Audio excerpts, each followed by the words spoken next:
سیدنا محمد وعلی آل سیدنا محمد وبارک وسلم۔ یا ایھا الذین آمنوا، اے ایمان والو، اے وہ لوگو جو اللہ تعالیٰ اور اس کے رسول صلی اللہ علیہ وسلم کے حکموں کو ماننے کا اقرار کر چکے ہو، توبوا الی اللہ توبۃ نصوحا، تم اللہ تعالیٰ کے سامنے سچی توبہ کرو۔ انسان جو کام بھی شریعت کے خلاف کرتا ہے اس کو گناہ کہتے ہیں، اس سے توبہ کرنا فوراً اس پر لازم ہو جاتا ہے۔ اگر توبہ نہ کرے تو اس کے دنیاوی نقصانات بھی ہوتے ہیں، اخروی نقصانات بھی ہوتے ہیں۔ چنانچہ حافظ ابن قیم رحمۃ اللہ علیہ نے الداء والدواء میں گناہوں کے دنیاوی نقصانات کی تفصیل دی ہے۔ مثال کے طور پر نیکی کرنے کو دل نہیں چاہتا، مسجد میں آنا مشکل، نماز بوجھ ہوتی ہے، تلاوت کو دل نہیں چاہتا۔ ہم نے حافظ قرآن بچوں کو دیکھا کہ اگر وہ رستے سے ہٹتے ہیں تو ان کو فقط ناظرہ پڑھنے کی بھی توفیق نہیں ہوتی۔ دعا دیکھو تو مانگنے کو دل نہیں چاہتا، 10 سیکنڈ کی دعا اور 15 سیکنڈ کی دعا۔ تو نیک محفلوں سے دل گھبرانا، نیکی کرنے کو جی نہ چاہنا، یہ ساری گناہوں کی نحوستیں ہوتی ہیں۔ ایک اور اثر گناہوں کا یہ ہوتا ہے کہ دل بے چین ہوتا ہے۔ چنانچہ انسان کے پاس جتنا مال ہو، جیسا چاہے کھائے، جیسا چاہے پیے، جہاں چاہے سوئے، دل پریشان، دل پریشان۔ ایسے لگتا ہے کہ خوشیاں روٹھ گئی ہیں، ڈپریشن کی کیفیت ہوتی ہے۔ ایئر کنڈیشن کمرے میں کمبل کے اندر نرم گدوں پہ لیٹا ہوتا ہے، نیند نہیں آتی، کروٹیں بدلتا ہے۔ یہ دل کی بے چینی گناہوں کی نحوست کی وجہ سے ہوتی ہے۔ پھر زندگی میں برکت نہیں رہتی، وقت میں برکت نہیں، کام نہیں سمٹتے، صحت میں برکت نہیں، جوانی ہے اور کرونک ڈیزیزز کا شکار۔ اب اگر 22 سال کا نوجوان آ کر کہے کہ مجھے لو بیک کی پین ہے تو حیرت نہیں ہوگی تو کیا ہوگا؟ 18 سال کا بچہ کہتا ہے جی میں بیٹھا اٹھتا ہوں مجھے آنکھوں میں اندھیرا آ جاتا ہے۔ تو صحت میں برکت نہیں، وقت میں برکت نہیں، رزق میں برکت نہیں۔ جتنے گھر کے بندے اتنے کماتے ہیں، خرچے پھر پورے نہیں ہوتے، برکت نہیں ہے۔ قوت یاداشت میں برکت نہیں، کوئی بات یاد کرو تھوڑی دیر بعد بھول جاتی ہے۔ تو برکت زندگی سے نکل جاتی ہے، دعائیں قبول نہیں ہوتی۔ پھر کہتے ہیں جی کہ اللہ تعالیٰ تو ہماری سنتا ہی نہیں۔ بَإِنَّ رَبِّي لَسَمِيعُ الدُّعَاء، بے شک میرا رب دعا کو سنتا ہے، مگر قبول کرنا نہ کرنا یہ اس کا اختیار ہے۔ ہم بھی تو گھروں میں ایسے ہی کرتے ہیں، جو بچہ اچھی بات مانتا ہو، فرما بردار ہو، نیک ہو، ماں باپ کا دل خوش کرے، وہ آدھی بات کرے ہم پوری کر دیتے ہیں، اور جو بچہ دل دکھائے نافرمان ہو اس کی سنی انسنی کر دیتے ہیں۔ تو اللہ تعالیٰ بھی نافرمان بندے کی سنی انسنی کر دیتے ہیں، ورنہ تو ہم روز نماز میں کہتے ہیں سمع اللہ لمن حمدہ۔ تو اللہ تعالیٰ پھر دعائیں قبول نہیں فرماتے، نعمتوں میں زوال آ جاتا ہے، عزتوں میں سے ذلت کے نقشے نکل آتے ہیں، اولاد نافرمان بن جاتی ہے۔ کہتے ہیں جی کہ ایک وقت تھا لوگوں سے لاکھوں لینے تھے، آج لوگوں کے لاکھوں دینے ہیں۔ حضرت ایک وقت تھا مٹی کو ہاتھ لگاتے تھے سونا بن جاتی تھی، آج تو سونے کو ہاتھ لگاتے ہیں مٹی بن جاتا ہے، نعمتیں چلی جاتی ہیں۔ جو پروردگار نعمتیں دینا جانتا ہے وہ پروردگار نعمتیں لینا بھی جانتا ہے، پھر نعمتیں اللہ تعالیٰ لے لیتے ہیں واپس، کام ادھورے رہ جاتے ہیں، وہ جی بس ڈیل ہوتے ہوتے رہ جاتی ہے۔ بس حضرت بچی کا رشتہ دیکھنے لوگ آتے ہیں، خوش ہو کے بھی جاتے ہیں، دوبارہ کوئی نہیں آتا۔ کاموں کا ادھورا رہ جانا، یہ گناہوں کی نحوستیں ہوتی ہیں۔ ان سب کا ایک ہی علاج ہے کہ ہم گناہوں سے سچی پکی توبہ کر لیں۔ گناہوں سے توبہ کرنے کے فضائل تو آپ نے یقیناً کئی مرتبہ علماء سے سنے ہوں گے، لیکن آج کی اس مجلس میں اس سے ایک قدم آگے بڑھ کر بات کرنی ہے کہ کوئی بندہ توبہ کرنا چاہتا ہے تو اس کو کیا کرنا چاہیے۔ یہ بھی ایک پروسیس ہے توبہ کا کرنا۔ توبہ کرنے والے کے ذہن میں کئی سوالات ہوتے ہیں، کئی اشکال آتے ہیں، وہ کنفیوزڈ ہوتا ہے کچھ باتوں میں۔ تو توبہ کے پروسیس کو کلیریفائی کرنا، ایکسپلین کرنا، یہ آج کا ٹاپک ہے۔ سب سے پہلی بات کہ 4 چیزیں شرائط کہلاتی ہیں: گناہوں کو چھوڑ دینا، گناہوں پہ نادم ہونا، آئندہ گناہ نہ کرنے کا عہد اور ارادہ کرنا، اور حقوق العباد کی معافی تلافی کروانا۔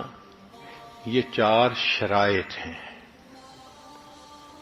تائب کو چند کام کرنے چاہیے۔ مسجد کے گیٹ کو بلاک کر رہے ہیں کوئی، تو وہ ذرا مسجد کے گیٹ کا خیال کریں۔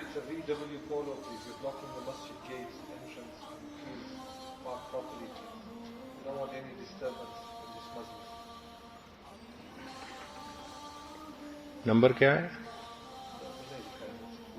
اوکے۔ تائب کو چاہیے کہ وہ چند کام کرے۔ پہلی بات کہ توبہ اللہ کی رضا کی نیت سے کرے۔ کئی دفعہ نیت اور ہوتی ہے تو وہ توبہ نہیں کہلاتی۔ مثلا ایک بندہ کہتا ہے میں نے اب یہ گناہ نہیں کرنا، بڑی بدنامی ہوتی ہے، تو اگر بدنامی کے ڈر سے گناہ چھوڑا یہ توبہ نہیں کہلائے گی۔ ایک آدمی کہتا ہے میں بالکل چوری نہیں کروں گا، پولیس پکڑ لیتی ہے، اس کو توبہ نہیں کہیں گے۔ ایک آدمی کہتا ہے میں آئندہ جوا نہیں کھیلوں گا، بڑا نقصان ہوتا ہے، یہ توبہ نہیں کہلائے گی۔ توبہ کہتے ہیں کہ جب اللہ رب العزت کی عظمت کی وجہ سے انسان اللہ کے خوف کی وجہ سے گناہوں کو چھوڑے، یا کسی بندے کے لیے گناہ کا چانس ہی نہیں رہا، وہ کہے جی میں نے وہ گناہ چھوڑ دیا، تو اب وہ توبہ نہیں کہلائے گی۔ قدرت ہے پھر نہیں کرتا تب توبہ کہلائے گی۔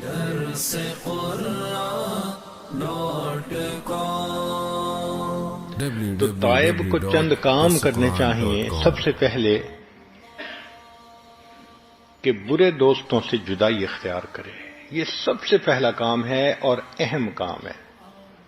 اگر ایک گندی نالی کے اندر کوئی ہیرا موتی پڑا ہو، آپ اس کے اوپر 5-10 جگ پانی کے ڈال دیں، وہ پھر گندے کا گندا، پھر ناپاک ہوگا۔ لیکن اگر اس گندی نالی سے اس کو نکال لیں، اب آدھا جگ پانی بھی ڈالیں گے تو وہ صاف پاک ہو جائے گا۔ اسی طرح توبہ کرنے والا بندہ جب تک بروں کی دوستی میں ہے، وقتی اثر ہوگا پھر ویسے کا ویسا۔ تو پہلی شرط کہ ان سے الگ ہونا۔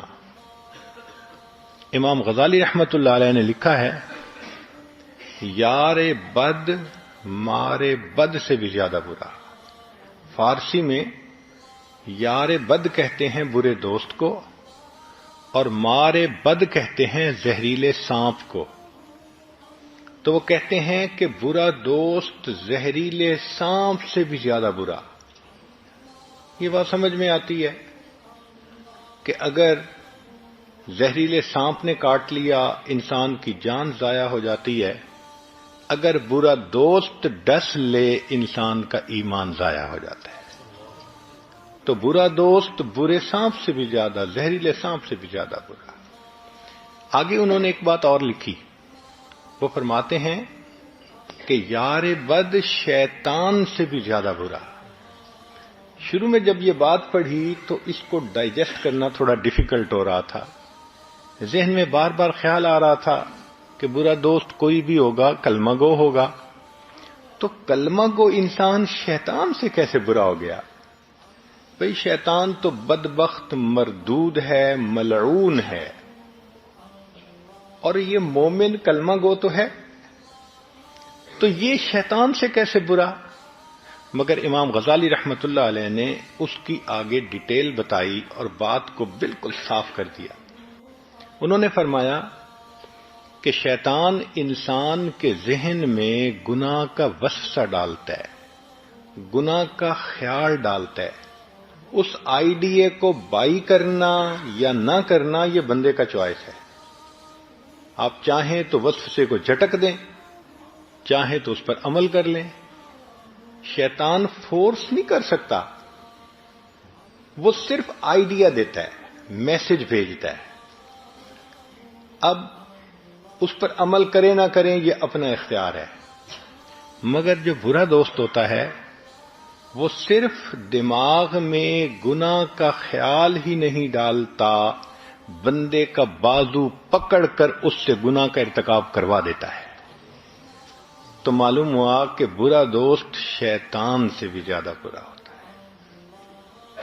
اور عجیب بات ہے کہ ہم روزانہ اللہ تعالی سے وعدہ کرتے ہیں کہ اے اللہ ہم نے بروں کی دوستی کو چھوڑ دیا. باوضو ہو کر حالت نماز میں اللہ سے روز وعدہ کرتے ہیں، روز دن میں توڑتے ہیں. وتر کی نماز میں ہم کیا پڑھتے ہیں؟ وَنَخْلَعُ وَنَتْرُكُ مَن يَفْجُرُكَ. اے اللہ ہم نے خلو اختیار کر لیا، علیحدگی حاصل کر لی، چھوڑ دیا ہر اس بندے کو جو فاسق و فاجر ہے. تو رات اللہ سے یہ وعدہ کیا اور دن ہوا تو انہی فاسق و فاجر دوستوں سے دوستی ہوئی. اب سوچئے کہ ہمارا کیا حال ہے اللہ رب العزت کے سامنے. تو برے دوستوں سے قطع تعلقی کرنا یہ سب سے پہلا کام ہے. دوسرا کام کہ توبہ میں تاخیر پر بھی توبہ کرنا، یہ نقطہ رہ جاتا ہے کئی مرتبہ. مثلا گناہ کیا تھا کالج کے زمانے میں، توبہ کی توفیق اب ملی. اب ایک توبہ نہیں ہے، گناہ کر کے فی الفور توبہ کا کرنا لازم ہو جاتا ہے. اگر اس میں ڈیلے کریں گے تو یہ دوسرا گناہ بنے گا. لہذا اب اگر ہمیں گناہ سے توبہ کرنی ہے تو ایک گناہ سے نہیں، دو گناہوں سے کرنی ہے. ایک تو گناہ پر توبہ، ایک گناہ کو توبہ کو ڈیلے کر دینے کے اوپر پھر توبہ کرنا. تیسرا اپنے نفس پہ اعتماد نہ کرے. یہ نہ سوچے میں تو جی بس صرف ان کے ساتھ کھڑے ہو کے پیپسی کی بوتل پی لیتا ہوں اور ان کی باتیں سن لیتا ہوں، میں برائی نہیں کرتا، میرے دوست برے ہیں. بھائی اپنے نفس پہ اعتماد مت کریں. آج آپ کھڑے ہو کے صرف بوتل پئیں گے، کل اس سے اگلا قدم بھی اٹھا لیں گے. نفس انسان کا فرشتہ بھی بن جائے تو بندہ اس پہ بھی اعتماد نہ کرے.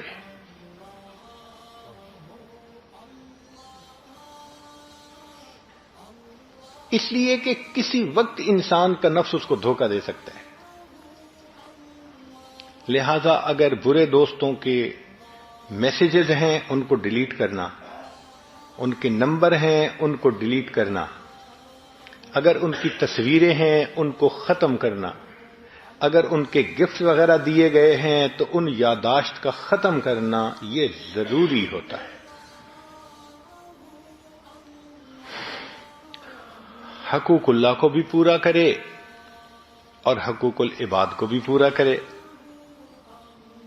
حرام اور ممنوع اشیاء کو تلف کرے. مثلا فلمیں دیکھنے کا شوق تھا اور سیڈیز جمع کی ہوئی تھیں، ان سب سیڈیز کو تلف کرنا. گانے سننے کا شوق تھا تو ان سیڈیز کو ختم کرنا. یا اس قسم کی اور ممنوع چیزیں تھیں، ان کا ختم کرنا یہ بھی ضروری ہے.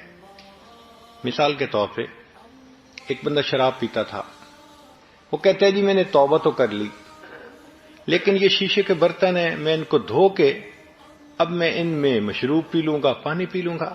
شریعت کہتی ہے کہ تم پانی تو پی رہے ہوگے مگر اس برتن کو دیکھ کے تمہیں شراب کی یاد آ رہی ہوگی.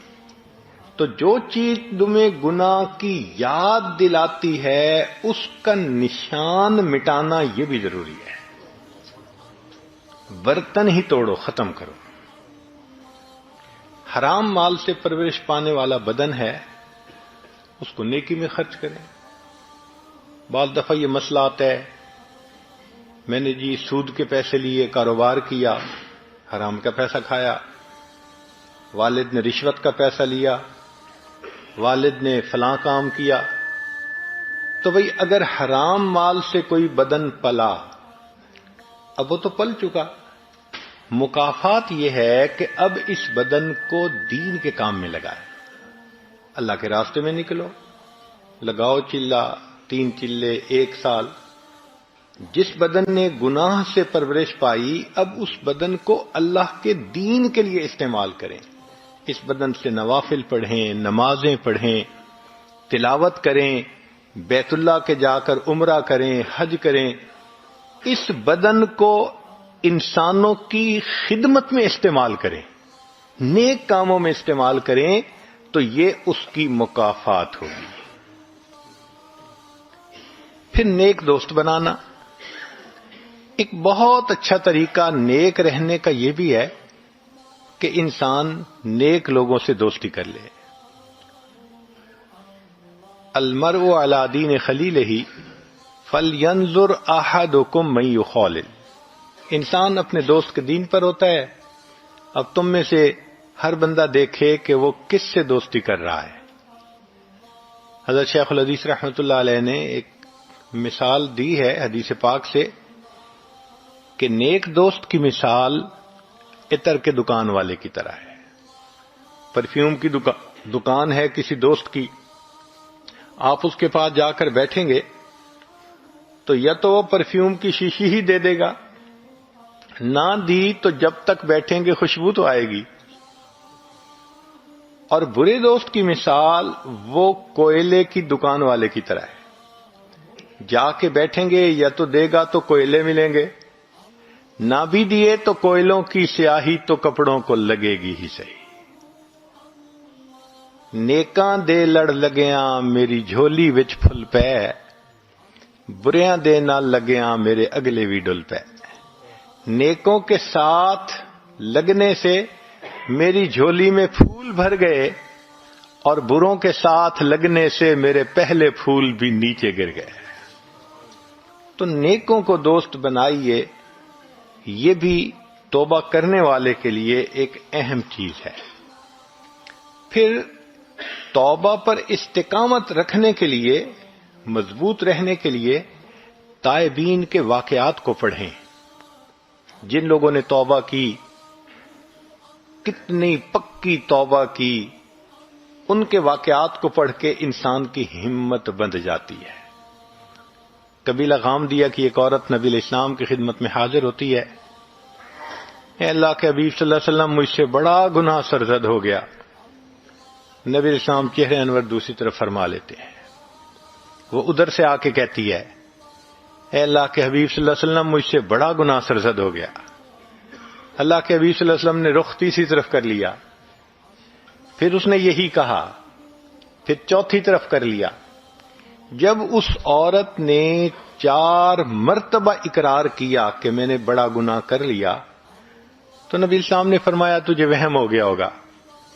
کہنے لگی اللہ کے حبیب صلی اللہ علیہ وسلم، میں پریگننٹ ہوں، حاملہ ہوں، مجھ سے بڑا گناہ سرزد ہو گیا، اب آپ مجھے پاک کر دیجئے۔ وہ صحابیہ جانتی تھی کہ ایک ہوتی ہے پیشاب پخانے کی ناپاکی، یہ پانی سے اگر جسم کو دھو لیا جائے تو جسم پاک ہو جاتا ہے۔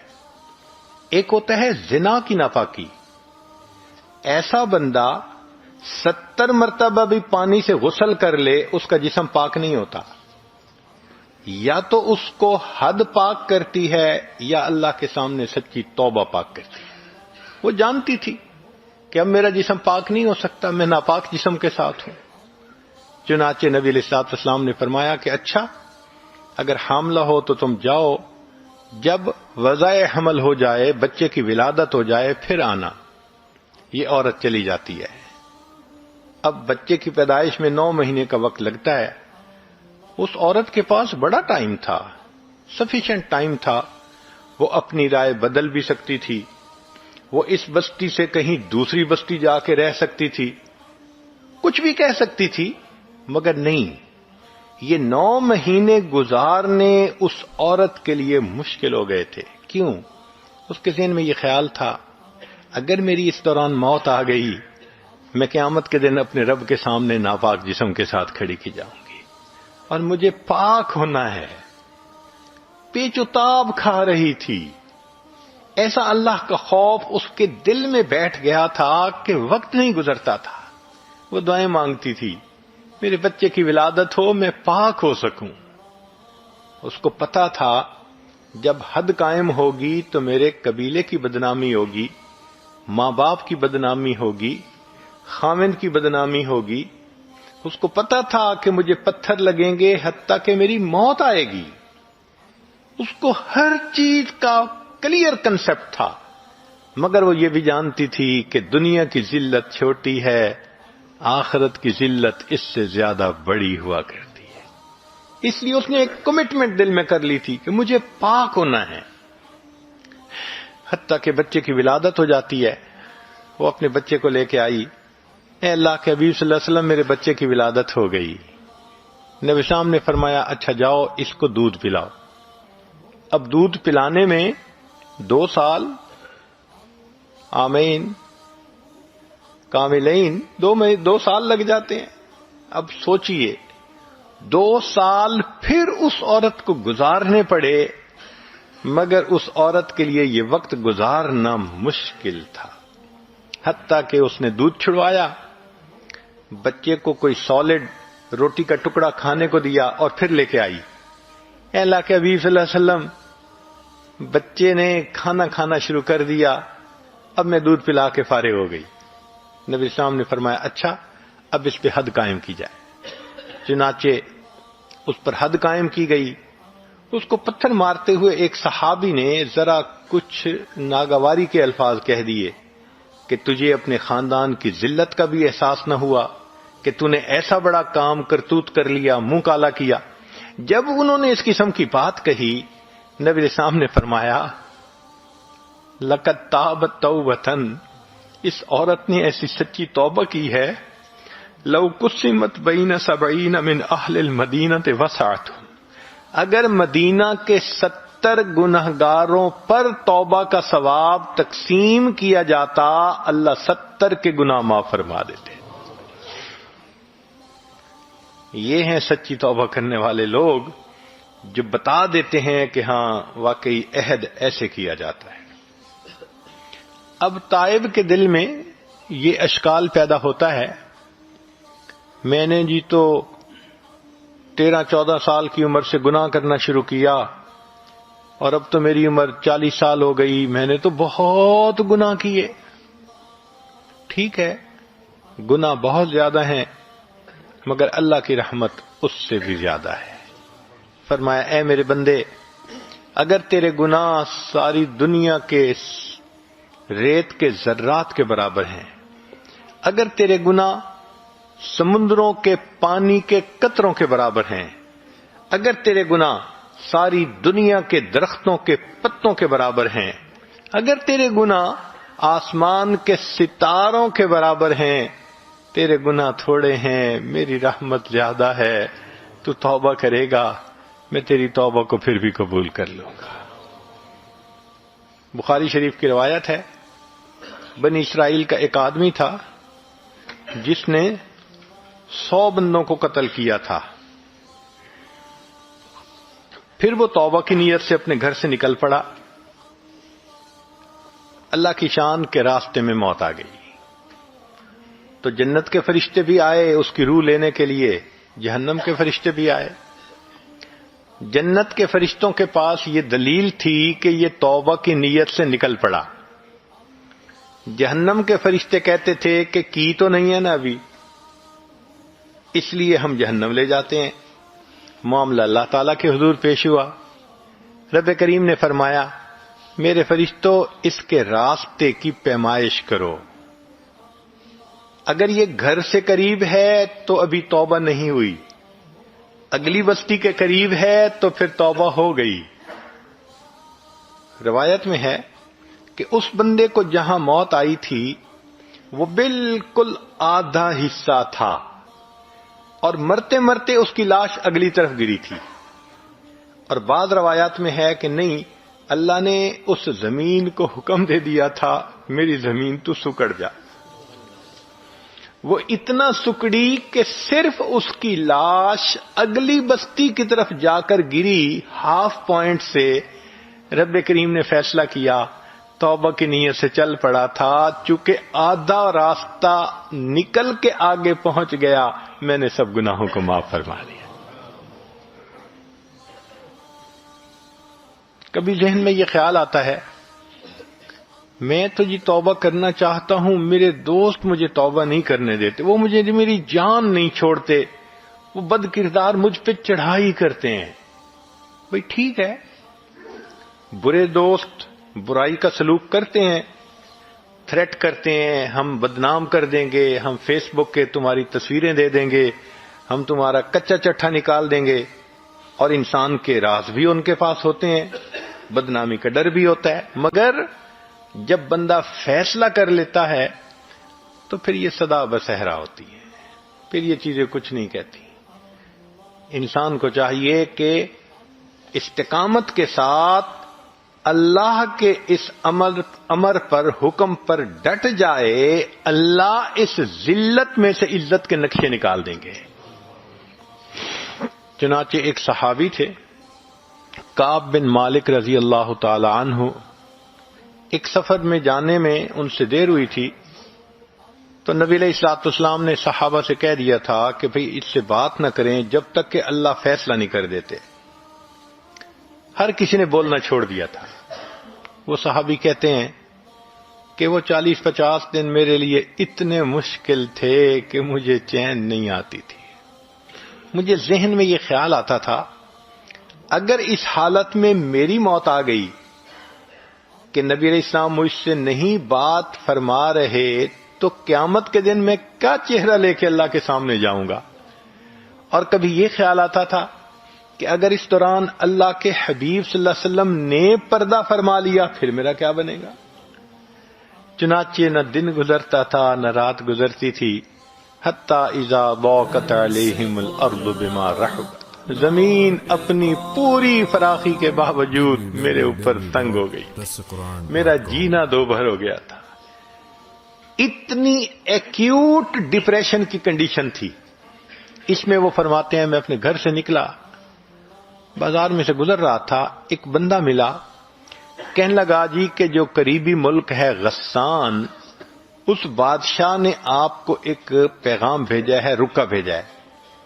میں نے وہ رکا پڑھا تو اس میں لکھا ہوا تھا کہ ہم نے سنا ہے کہ آپ کے صاحب نے آپ سے قطع تعلقی کا حکم دے دیا، آپ ہمارے پاس آ جائیں، ہم آپ کا اکرام کریں گے، خزانے کے منہ کھول دیں گے، آپ بہت پرسکون زندگی گزاریں گے. وہ فرماتے ہیں کہ اس خط کو پڑھ کے مجھے اتنا رونا آیا کہ یہ میرا حال ہو گیا کہ اب میرے اوپر کافر بھی امید کرنے لگ گئے. کہنے لگے میں نے اس کاغذ کو پھاڑا اور اس کے ٹکڑوں کو تنور کی جلتی ہوئی آگ کے اندر ڈال دیا. یہ ہوتی ہے انسان کی استقامت. تو اگر توبہ کر لی، کوئی میسج بھیجتا ہے ڈیلیٹ کر دیں، کوئی رابطہ کرتا ہے اس کو ریسپانس نہ دیں، ذرا سیریس طریقے سے اس کو ڈیل کریں، وہ کب تک پیچھا کرے گا؟ اللہ تعالیٰ جان چھڑا دیں گے۔ چنانچہ ایک صحابی تھے حضرت مرشد رضی اللہ تعالی عنہ، زمانہ جاہلیت میں ایک مکہ مکرمہ کی بہت خوبصورت عورت تھی عناق نامی، اس کے ساتھ ان کے افیئرز تھے۔ پھر انہوں نے اسلام قبول کر لیا تو مدینہ طیبہ آ گئے۔ اللہ کی شان کے کچھ عرصے کے بعد ان کو تجارت کے لیے دوبارہ مکہ مکرمہ جانا پڑا۔ اب مکہ مکرمہ کی ایک گلی میں سے گزر رہے تھے تو اس عناق نے ان کو دیکھ لیا، تو دیکھتے ہی وہ بہت ہی خوشی سے ملی، اور جو گانے لڑکیاں گاتی ہیں، آئی love you, I miss you, اس نے وہی کہنا شروع کر دیا۔ انہوں نے کوئی ریسپانس نہیں دیا تو وہ بڑی حیران ہوئی، کہنے لگی کہ مرشد تم وہی ہو نا جو مکہ کی گلیوں میں میرے پیچھے چلتے تھے، میری منت کرتے تھے، مجھے بہت زیادہ منت و سماجت کرتے تھے کہ میں کچھ وقت تمہیں دے دوں، تمہاری بات مان لوں۔ آج میں تمہیں کہہ رہی ہوں کہ میرا ہسبینڈ بزنس کے لیے سفر پہ گیا ہوا ہے، میں گھر میں اکیلی ہوں، تم اپنے کام سمیٹ کے آج میرے گھر آ جانا، ہم اکٹھا وقت گزاریں گے۔ انہوں نے جواب دیا کہ میں نہیں آؤں گا۔ وہ بڑی حیران ہوئی، مگر اس نے یہ دیکھا کہ وہ تو آنکھ اٹھا کے دیکھ ہی نہیں رہے اس کے چہرے کی طرف۔ تو عناق کہنے لگی کہ آپ مجھے دیکھ کیوں نہیں رہے؟ وہ صحابی کہتے ہیں اب ان آنکھوں نے اس ہستی کو دیکھ لیا ہے کہ جس کو دیکھنے کے بعد یہ کسی غیر محرم کو نہیں دیکھ سکتی۔ پھر نہیں سمجھی پوری طرح، اس کو کیا پتا کہ یہ نبی علیہ السلام کی صحبت کا شرف پا چکے۔ اس نے آگے ہاتھ بڑھایا، چونکہ طبیعت میں بہت ایک دوسرے کے ساتھ آزادی تھی، اس نے ہاتھ پکڑنے کی کوشش کی تو مرشد لانو نے فرمایا خبردار، اگر تم نے مجھے ہاتھ لگانے کی کوشش کی، تلوار میرے پاس ہے، میں تمہارا کام تمام کر دوں گا۔ اب جب انہوں نے یہ الفاظ کہے تو وہ گھبرا گئی اور چلی گئی۔ جس طرح اس صحابی نے گناہ کی دعوت دینے والی اس خوبصورت لڑکی سے ڈیل کیا، آج توبہ کرنے والے کسی بھی مرد اور عورت کو اس طرح بد کردار لوگوں سے ڈیل کرنے کی ضرورت ہے۔ اب ڈیسیژن لیں، خبردار جو رابطہ کیا، پھر دیکھیں اللہ تعالیٰ اس استقامت کا کیا نتیجہ نکالتا ہے۔ کبھی کبھی یہ دعائیں بھی پڑھیں، حدیث پاک میں ہے اللہم انا نجعلک فی نحورہم ونعوذ بک من شرورہم اللہم استر عوراتنا وآمن روعاتنا۔ ان دعاؤں کا پڑھنا بھی انسان کے لیے فائدے کا سبب بنتا ہے۔ کبھی ذہن میں یہ خیال آتا ہے کہ گناہ تو میں نے چھوڑ دیا، لیکن پچھلی یادیں عذاب ہیں میرے لیے۔ واقعی یہ ایک پریکٹیکل پریشانی ہے جو توبہ کرنے والے کو پیش آتی ہے۔ اتنی میموریز ہوتی ہیں، نماز میں بھی وہی خیال، اٹھتے بیٹھتے وہی خیال، ذہن سے خیال ہی نہیں نکلتا۔ تو بھئی ہمارے لیے ان یادوں کو بھولنا مشکل ہے، اللہ تعالیٰ کے لیے ان یادوں کو بھلا دینا تو بہت آسان ہے۔ تو اللہ سے دعا مانگیں، 2 رکعت نفل پڑھیں، اللہ تعالیٰ ایسے یادیں ذہن سے نکال دیں گے کہ کبھی بھولے سے بھی خیال نہیں آئے گا۔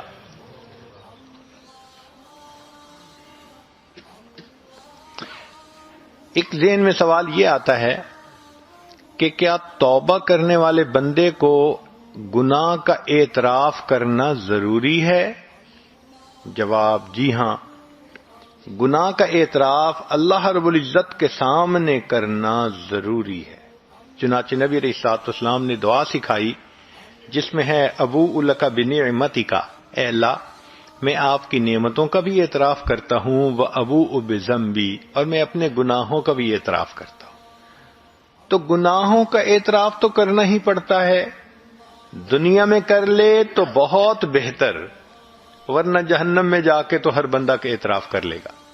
قرآن مجید میں ہے کہ جہنمی جب جہنم میں جائیں گے تو فرشتے حیران ہو کے پوچھیں گے ما جاءکم النذیر، تمہیں کوئی سمجھانے والا ڈرانے والا نہیں آیا تھا؟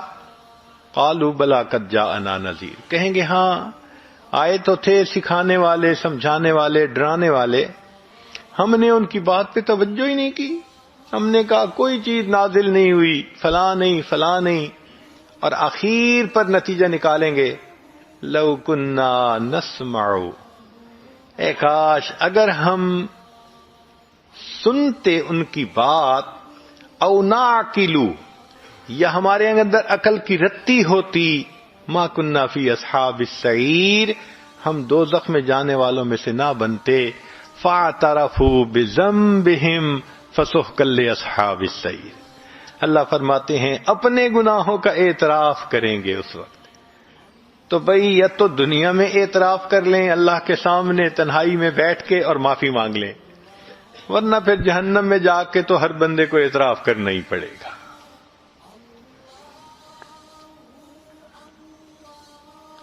ایک سوال ذہن میں یہ پیدا ہوتا ہے کہ جی میں نے گناہوں سے توبہ تو کر لی مگر میں کمزور ہوں، مجھے لگتا ہے میں بچ نہیں سکوں گا۔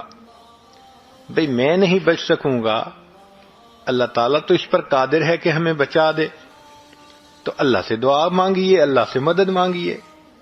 علماء نے لکھا ہے کہ جو شخص گناہ سے بچنے میں اللہ کی مدد مانگتا ہے، اللہ فرماتے ہیں اس بندے کی مدد کرنا میرے اوپر لازم ہو جاتا ہے۔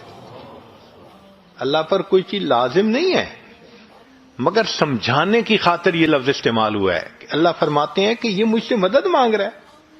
اور نقطہ انہوں نے یہ نکالا کہ دیکھیں تسمیہ میں اللہ رب العزت نے ذاتی نام بھی استعمال کیا، صفاتی نام بھی استعمال کیے، جیسے بسم اللہ الرحمن الرحیم، اللہ کا نام بھی ہے، یہ اسم ذات کہلاتا ہے، اور رحمان اور رحیم یہ صفاتی نام ہے، مگر تعوذ میں اللہ نے صرف اسم ذات کو استعمال کیا ہے۔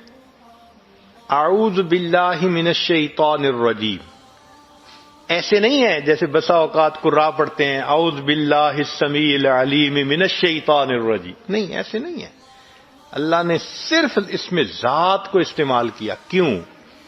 صفاتی نام سے کنفیوژن ہو سکتا ہے۔ اب جیسے اللہ کے صفاتی نام ہیں وہ کئی مرتبہ مخلوق کے لیے بھی استعمال ہوتے ہیں، اللہ سمیع اور بصیر ہیں، انسان کو بھی فرمایا فجعلناہ سمیعا بصیرا۔ اللہ تعالیٰ رؤوف الرحیم ہے، اللہ نے اپنے حبیب صلی اللہ علیہ وسلم نے فرمایا بالمؤمنین رؤوف الرحیم۔ تو صفاتی نام میں یہ شائبہ ہو سکتا ہے کہ اس نے اللہ کو پکارا ہے یا یہ صفت رکھنے والے کسی اور کو پکارا ہے۔ اللہ نے تعوذ میں صفاتی نام ہی نہیں رکھا، فرمایا میرے بندے تم میرے دشمن شیطان سے بچنا چاہتے ہو نا، میں اپنا ذاتی نام رکھتا ہوں، بائی نیم تم مجھے پکارو گے، میں پروردگار تمہاری حفاظت کر کے دکھاؤں گا۔ تو جو بندہ گناہوں سے بچنے کے لیے اللہ سے مدد مانگتا ہے نا، یقیناً اللہ کی مدد اترتی ہے۔ ہاں اگر کوئی بندہ دیکھتا ہے کہ ابھی بھی میرے اندر قوت نہیں، تو ایک اور بھی طریقہ ہے، اللہ والوں کے ساتھ مل کر توبہ کے کلمات پڑھ لینا۔ ہم نے دیکھا ہے اپنے شیخ حضرت مرشد عالم رحمت اللہ علیہ کو، ان کی صحبت میں بہت بگڑے ہوئے نوجوان آتے تھے، توبہ کے کلمات پڑھتے تھے، ان کی زندگیاں بدل جاتی تھیں۔ یہ جو مل کے توبہ کے کلمات پڑھنے ہیں، اس کی بھی اہمیت ہے۔ دیکھیے قرآن مجید میں اللہ فرماتے ہیں فَاسْتَقِمْ كَمَا أُمِرْتَ وَمَنْ تَابَ مَعَكَ، اے میرے محبوب صلی اللہ علیہ وسلم اب بالکل شریعت پر جمے رہیے، اور جو آپ کے ساتھ توبہ طائب ہوئے۔ یہ جو تابا معک کا لفظ ہے نا قرآن کا، یہ بتا رہا ہے کہ یہ بھی ایک فضیلت ہوتی ہے، یہ بھی ایک نسبت ہوتی ہے جو صحابہ نے نبی علیہ السلام سے حاصل کر لی تھی، اللہ نے اس کی لاج رکھی۔ پھر تو یہ جو کسی کے ساتھ مل کے توبہ کے کلمات پڑھ لیتے ہیں، اس سے اللہ تعالیٰ انسان کو پھر نیکی کی توفیق عطا فرما دیتے ہیں۔ کبھی کبھی ذہن میں یہ بھی خیال آتا ہے اچھا جی میں توبہ کر لوں گا، اللہ بڑا رحیم ہے، اللہ نے کسی کو تو معاف کرنا ہی ہے، اللہ معاف کر دے گا۔ بھئی اللہ رحیم ہے معاف کر دیں گے، یہاں تک تو بات ہے صحیح، لیکن اگر موت کے وقت ایمان ہی سلامت نہ رہا تو پھر کیا بنے گا؟ حدیث پاک میں ہے کتنے لوگ ہوتے ہیں ان کے نام ساری زندگی مسلمانوں کی فہرست میں رہتے ہیں، موت کا وقت آتا ہے ان کا نام مسلمانوں کی فہرست سے خارج کر دیا جاتا ہے۔ کتنے لوگ ہوں گے قرب قیامت میں یصبح مؤمنا و یمسی کافرا، نبی اسلام نے فرمایا صبح اٹھیں گے ایمان والے ہوں گے، شام سونے کے لیے بستر پہ جائیں گے ایمان سے خالی ہوں گے۔ تو بھائی یہ جو ایمان سلب ہونے کی بھی باتیں ہیں، کہیں ایسا تو نہیں کہ گناہوں کے بد اثرات کی وجہ سے ایمان ہی سلب ہو جائے؟ پھر کیا بنے گا؟ رحمت تو ہوگی نا ان کے لیے جو ایمان کے ساتھ چلے گئے، اور ایمان سے ہی محروم تو پھر کہاں سے رحمت کا سوال پیدا ہوا؟ اور علماء نے لکھا ہے کہ کچھ گناہوں کے بد اثرات عین موت کے وقت ظاہر ہوتے ہیں، ان میں سے ایک گناہ زنا کا گناہ ہے۔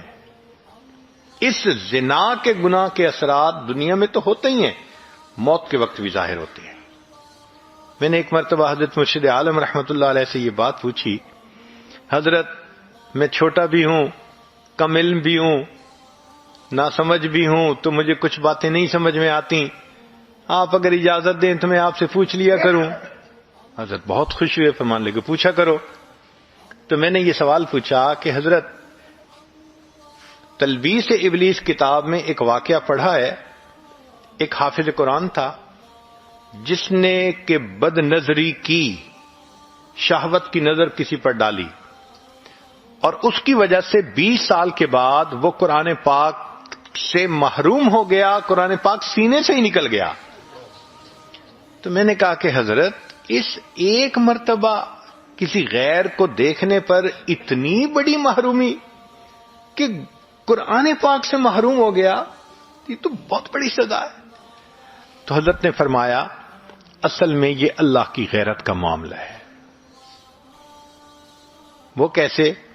کہ اللہ تعالیٰ چاہتے ہیں میرے بندے، نعمتیں میں نے دیں، پیدا میں نے کیا، اب تیرا دل میری محبت کے لیے وقف ہونا چاہیے، یہ میرا گھر ہے۔ جب ہم اپنے دل میں اللہ کی بجائے کسی غیر محرم کو بساتے ہیں اور اس کی محبت دل میں لاتے ہیں، اب کسی عورت کے گھر ذرا کسی اور عورت کو لا کے بٹھاؤ نا، پھر دیکھو وہ کیسے ریئیکٹ کرتی ہے۔ تو فرمایا یہ اللہ کی غیرت کا معاملہ ہے، اور اللہ کو جب غیرت آتی ہے پھر اللہ تعالیٰ کوئی بھی سزا دے سکتے ہیں۔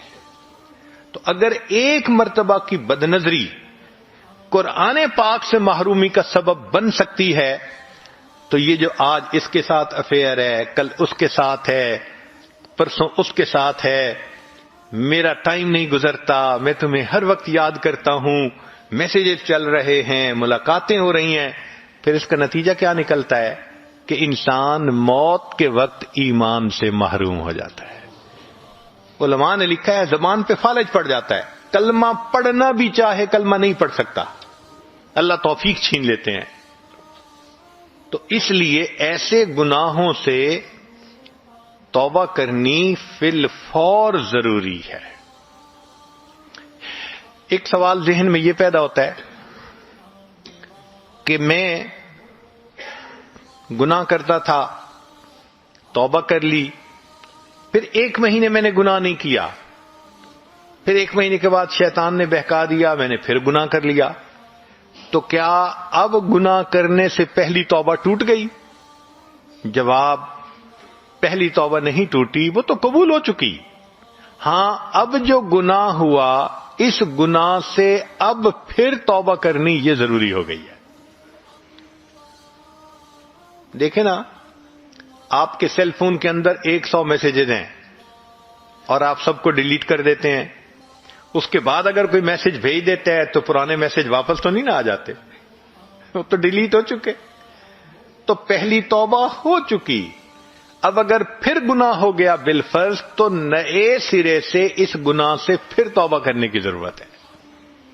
کبھی ذہن میں یہ خیال آتا ہے میں 2 گناہ کرتا ہوں، ایک تو میں لڑکی کے ساتھ افیئرز ہیں، اور دوسرا یہ کہ میں حرام کاروبار بھی کر رہا ہوں، میں فی الحال لڑکی سے گناہ جو کر رہا ہوں اس سے توبہ کر لیتا ہوں. یعنی ایک گناہ کرتے ہوئے کیا دوسری گناہ سے میں توبہ کر سکتا ہوں؟ جواب جی ہاں کر سکتے ہیں.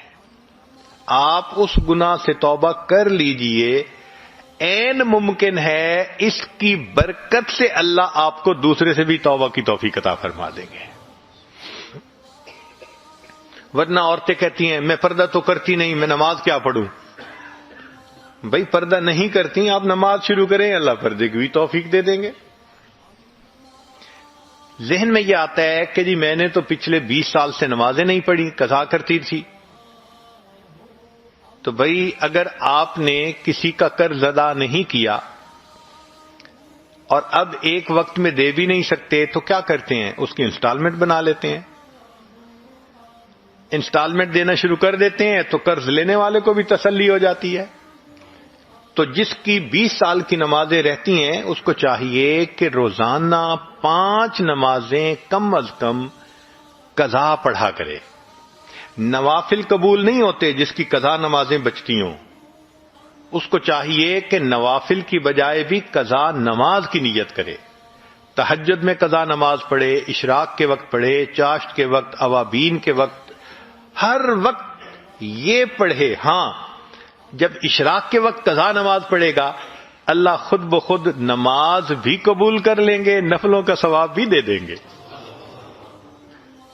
اس کی مثال ایسے ہے کہ ایک آدمی نے کسی کا 1 لاکھ پاؤنڈ دینا ہو قرضہ، اور وہ اس کو کبھی ایک پین ہدیہ بھیج دے، کبھی ایک پھول ہدیہ بھیج دے، تو وہ پھول محبت کا سبب نہیں غصے کا سبب بنتا ہے کہ آپ کا دماغ خراب ہے، آپ نے مجھے قرضہ دینے اور آپ مجھے 2 اور 4 پاؤنڈ کے تحفے بھیجتے پھر رہے ہیں. جب فرض نمازیں رہتی ہیں تو پھر نفل اسی طرح 2-4 پاؤنڈ کے تحفے بنتے ہیں.